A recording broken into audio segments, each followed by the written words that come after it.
Hello, learners. Welcome to this special session of ours today. My name is CPA Aringo Frederick, your instructor for these revisions this semester. So you'll find that our session today, I want us to dissect leadership and management, and basically the whole concept to do with it when it comes to what we should expect in our examinations. You notice that when they changed this unit, or rather when they introduced leadership and management, the key focus was to equip students with knowledge and skills so that at least they should always be kind of thinking not only like managers but also like entrepreneurs when it comes to the practical environment.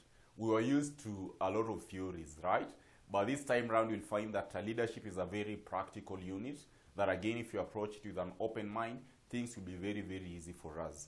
So basically in our revisions, what must we always have in mind anytime you are dealing with leadership and management?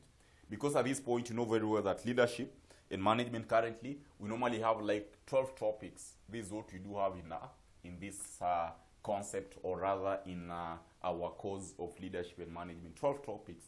Out of the 12 topics, my good students, I'll want you to be very, very keen with these following topics. Because if you master these topics, you'll find that it will be very key for us. First of all, you should understand the whole concept. Of course, this is what? Introduction to management. Introduction to management. Introduction to management. You should be able and you should be very good in that. Then, topic number 2, or rather concept number 2, this case is of course topic number 2. Talk about evolution and development. Talk about evolution and development. Evolution and development. Evolution development of management thought. Evolution and development of management thought. Of management thought. Of management thought. You'll find that first of all, why is topic number 1 important? Because it will give us the whole basis of what we need to understand when it comes to the aspect of management. Topic number 2 is very key because at this point you'll find that these are things that somehow we can't apply. I must be having a fact for me to put it in a certain concept. Say for example, if they ask you, say like principles of Henry Fayol, these principles you can't kind of, they are the principles, guidelines which are there, meaning that you can't apply them in terms of, you can apply them in a situation, but first of all you have to know them. So that when you're talking about aspect of esprit de corps, when you're talking about the aspect of maybe unity of command, so you must know them for you to apply. And that's why it's very critical. So you'll find that topic number 2 is also a very important concept, or rather unit, or rather topic that you must always be having at the back of your mind anytime you're handling these concepts. Then number 3 bit, what you should be able to be good at this point, you normally tend to talk about now being introduced to the environment of leadership. And that is of course topic number 3, leading and management function. These are aspects of leading. Talk about leading as a function. Leading as a function. Leading as a function of what? Leading as a function of management. Leading as a function of management. So at any given point, at all costs, make sure that you are good in these first 3 topics. These are must to be good at even before you go to examinations. I'll explain one thing first of all. Introduction, giving us a basis. Evolution of management, rarely you can kind of apply it if you don't have the clear concept behind it. If you don't have facts, rarely you can apply it. Maybe they have asked you aspect of Frederick Taylor, application of scientific management thought in organization.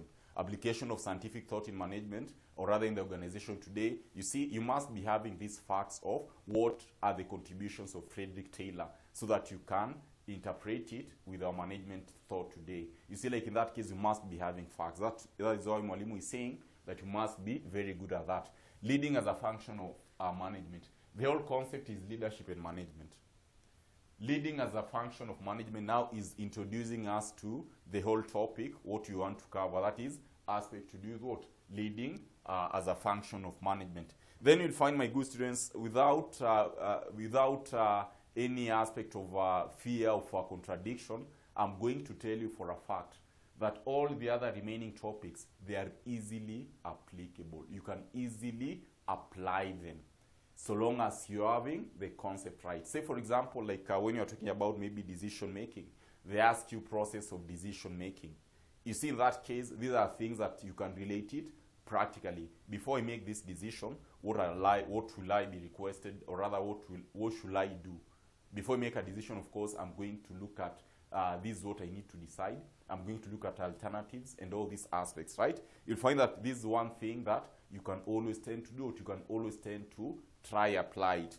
Maybe whenever they're asking you about enterprise management, these are enterprise management topic. What is the difference between intrapreneurship and entrepreneurship? You see, these are things that you can always tend to apply and just maybe putting or rather coming up with the facts. Or maybe if they asked you to give methods of generating ideas. Methods of generating ideas, you have so many methods, like talk about brainstorming, you can talk about research, we have so many methods in relation to that, you see. So these are some of the things that you can always tend to do, you can always tend to apply. When we are talking about marketing management, for marketing management is also a very key element that more so, for students of accounts, you must be very good at. So that will bring me to the fourth topic, which in this case, you must be having some certain facts and concept. Talk about marketing management. Marketing management, you must be having some key facts. Like, say, for example, marketing management, in this case, you ask to kind of explain the concept of marketing mix, or give the aspect of 4 P's and 4 C's in marketing management. You see, this one you must be having them at your fingertips. For you, as much as yes, you can apply, but if you're asked to describe 4 C's, if you don't have the idea at the back of your mind, of course, there's nothing that you can do. Or maybe they have asked you to give aspect of 4 P's. In that case, if you don't have it at the back of your mind, of course, there's nothing that you can do. So you'll find that marketing management, that is, I think that should be topic number 10. Marketing management is also one key concept or topic that, again, you must be having at your fingertips. Right now, we are looking at, with the remaining period available, we are looking at ways that you can use or where you can strengthen your area of study, right? Then after we do have this concept, of course, there is this one main element again, which Mwalimu will want to concentrate on more so in our session today, and these are case study. Case study, case study, case study, case study, case study, case study in leadership and management. Case studies, of course, let us have it as a case studies in leadership and management. Case studies in leadership and management. And these are one area that Mwalimu will want to concentrate on more so at this session of ours today, an overview of what will be expected to know before we sit for our exams. Before we sit for exams, what will you be expected to know and understand? So, given the fact that, of course, this is the second time that we are doing leadership and management, of course, after the syllabus was revealed, you'll find that a case study in leadership and management is kind of, let me not say complicated, but you need to be a very smart student for you to handle it very clearly. And I'm going to give you a clue and tips on how you can handle the case studies questions. So, given the fact that you are given the case study, my good students, how to work out case studies, the best way that you can work it out. Of course, you'll also see the same method we are going to approach as we'll be looking at our questions in our block revisions. You'll find that for case study, these are scenario where you are given a practical concept, what is happening in the organization. Now, what is happening in this organization, you, not as a student, but you as a manager, you as probably maybe aspect of CEO, or rather maybe you as a person with a high position in the firm, what will you be expected to do? So you'll be given a case. Say, for example, maybe you can be told that, yes, you're given a scenario, maybe there's a change of management. Initially, we had a certain boss, This boss probably got transferred, or rather maybe he resigned, and he was relating with the employees in this manner. Then here comes a new boss. He's coming up with these policies. He's coming up with the aspect of maybe his beliefs in the organization. So these are situations that you are given. Then after being given this situation, look at the questions that will be asked. Now at this point, remember, it is not confining on a specific topic of leadership and management. They can ask you, like maybe in such a scenario, what are the characteristics of a good leader based on the scenario that you are given. You can be asked to give type of the first manager who resigned and the second manager who is coming in. On the same case, you can also be told to maybe given, like say, the principles of, according to the principles of Henry Fayol, how is a certain principle applicable in such a situation. You see how these questions are normally being tested, more so for case study. So for case study questions, these are one bit, these are questions that whenever you are approaching it, at this point, my good students, I want you to always be an open-minded person. Don't say like, this is what I studied. If you approach it with what you studied, you're going to mess it up. So the best way to handle case study questions, first of all, when you're given a situation, go first of all through the questions. This is purely for the purpose of exams. This is purely, we are looking at it for the purpose of exams. As much as I normally advocate that we should always approach all these aspects not in an examination perspective, but at this time, I'm giving you based on examinations perspective. You've been given a question. Specifically, I'm talking about case study. Of course, I'll be giving you other clues as we continue the block revisions. You're given a specific case study. So the best thing that you should do, my good student, first of all, is go through the questions. Don't go through the case. Go through the questions that they have asked in relation to that case. After you've gone through the questions, say for example, let me just use this simple illustration here. Let me use this simple illustration here. These are questions that we are going to do. So maybe I'm having, say, like, these are questions for case study, which will be handling it, of course. So you see, like, for example, these are cases that you are given, right? These are case study, or rather, these are cases that you are given. So given this case, the first thing that you need to do, just go through what? Go through the questions required, whatever that the examiner wanted us to do. After I've gone through the required, say for example, like in this case, I'm required to explain the limitations of on-the-job training offered by PQR Bank Limited. Then describe the measures that PQR Limited should put in place in order to reduce the high turnover of the management trainees. So basically at this point, by going through the question, I can clearly see that you have the concept of staffing. And staffing in this case, because I'm talking of aspect of employees. And also on the same case, I'm having the aspect of on-job training. So this one, you'll find that already it will help me to know what I am dealing with. It will help me to identify the areas of our focus. So that when I'll be going through this case study, of course, I've noted that they have asked me about on-job training. So that is where my focus will be. That will assist you to save a lot of time. I'll know that is where our focus will be. So I'll just be pinpointing some concepts to do that. Then whenever I'm asked of where we will ask of the limitations, say for example, describe the measures that a PQR should put in place in order to reduce high turnover. So I'm expecting that in this case that I'm given, I'm expecting that we will be having high turnover for our staffs. So given that fact, I'll be approaching it in a manner that I'm looking at the reasons why we'll be having high turnovers. You see? So that is what Mwalimu is trying to kind of describe it for us, so that whenever I'm approaching these questions, at least we should be very, very good to know what we are dealing with, And trust you me, if you approach it in that manner, you'll find that leadership and management, it not be a menace like what we used to have with SG. It will always be swift. And again, if you can check the pilot paper which was tested, and of course, the December 2021 exams which was attested, what you realize is that now for leadership and management, we'll be having 7 questions. You'll be given 7 questions for leadership and management. You'll be given 7 questions.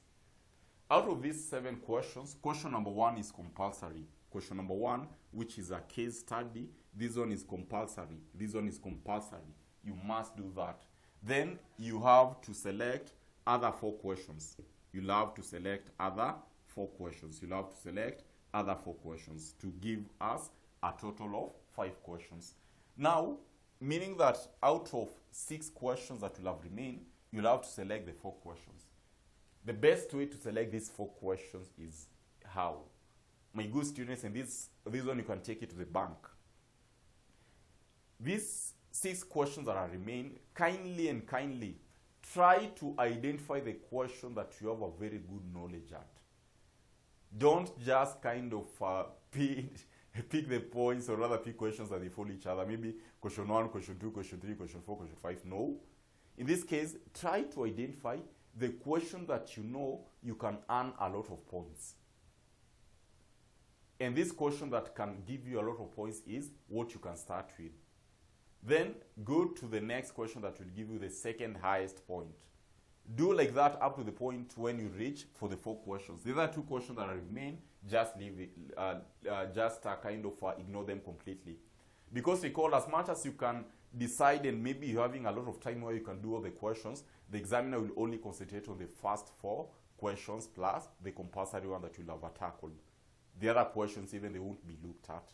So that's why Mwalimu is saying that try as much as possible to pick your best bet. Try as much as possible to pick the best question that you feel you can earn a lot of points.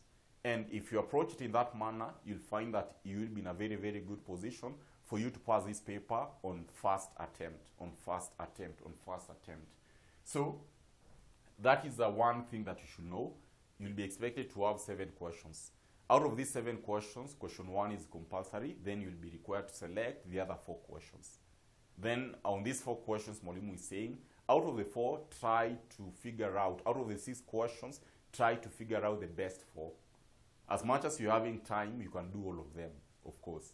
But start with the first 4 that you feel you can earn a lot of points on the same. And if you approach it in that manner, you'll find that things will be very, very easy for us.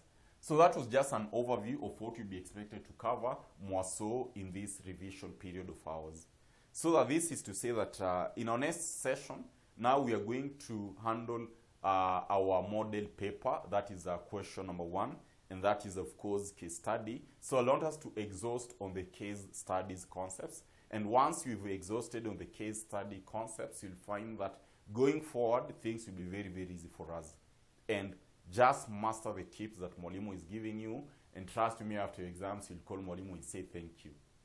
So to this point, let us go to the block model paper. Kindly, if maybe you've gotten a chance to watch us via YouTube, you don't have that block model paper, you can inbox us on the number that have just been displayed below this video. You can inbox us and we'll send you this model paper actually for free. You just be having this model paper. Now it will be upon you to do your revision. The model paper we are going to share the model paper with you. So that as at the end of the day, it will be our happiness if we all pass. It will be our happiness if we all pass.